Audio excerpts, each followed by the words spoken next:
Peter Dearth now, and you guys in the tournament last night. I don't think that part was as big of a surprise, but it was a lot of weight finding out where and who. What was that moment like to see your name pop up and where you're headed to Loyola?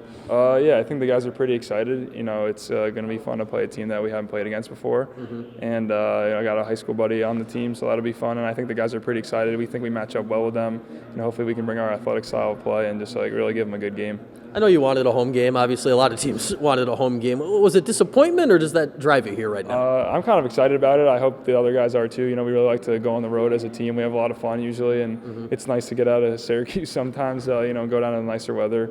But I think if it gives the guys a chip, that's awesome. I don't think we're too disappointed. It would have been fun to play in the Dome again, but we're just trying to take it one game at a time, and we're excited to be playing them. And you said it, new opponent, Syracuse and Loyola. That used to be a yearly thing, but it hasn't happened in 10 years now. Heard great things about their stadium, great atmosphere. Have you heard anything about that going down that way? Oh yeah, everyone hears about Ridley. It's supposed to be an awesome place to play. I think it's like just lacrosse and soccer or whatever. So it should be a pretty awesome venue. And I know Maryland usually shows out with their fans, so the guys are definitely looking forward to it. And we're presuming the Orange fans will find their way into a few tickets down there as well. And we know about this matchup. Obviously, their offense stands out. Pat Spencer stands out. What jumps out to you when you start looking at them here this week?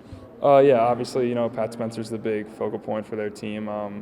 We're pretty excited to have a guy like Nick Mellon, so that's not really, obviously we have to worry about him, but we're pretty confident in Mellon's ability to cover him. And then, so really just the other guys is, supporting cast, got to worry about Lindley, Olmstead, those guys that are very good off-ball players, and really just make sure we're doing the right things as a defense to make sure we can shut them down. Let's say Marcus just told us he's got to make sure he's not watching that matchup with Mellon and Spencer. How much does that affect the rest of you guys on defense, knowing what you have to throw against maybe the best guy in the country? Yeah, it's been awesome just as us for defense. When Mellon's on the ball, to be honest, I really don't look at it, and I just kind of focus on my own guy, which has been, it's probably not the right way to play defense, but it's definitely been something that it's nice for me and the rest of our defense to not have to worry about, a really a good offensive player on the other team. So we're pretty confident in Mellon. I think he's probably one of the best cover guys to ever play the game. So it's been awesome for us. So I had the Ivy League title game on Sunday, and Quentin Kark were talking at some point about how your position, D-Midi, is really important this time of the year. I think your name came up at least once or twice.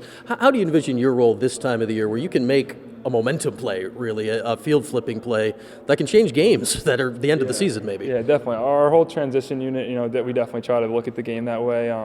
Try to bring a lot of energy plays, whether Brett scoring a goal or someone hitting someone, whatever it might be. We really just try to, bring a lot of energy in that kind of position. Like we think of it as a little more gritty, blue-collar position. We kind of take pride in that. So our whole D-Midi unit, and then I know that the long poles, we all kind of joke around with each other, a little rope unit, and we try to just bring the juice to the boys. And hopefully, we think we ride the momentum as a group in general. So. No, well, you see the S here. You've run over a couple guys this year, so maybe one more this weekend, right? Yeah, that would be awesome. We'll see.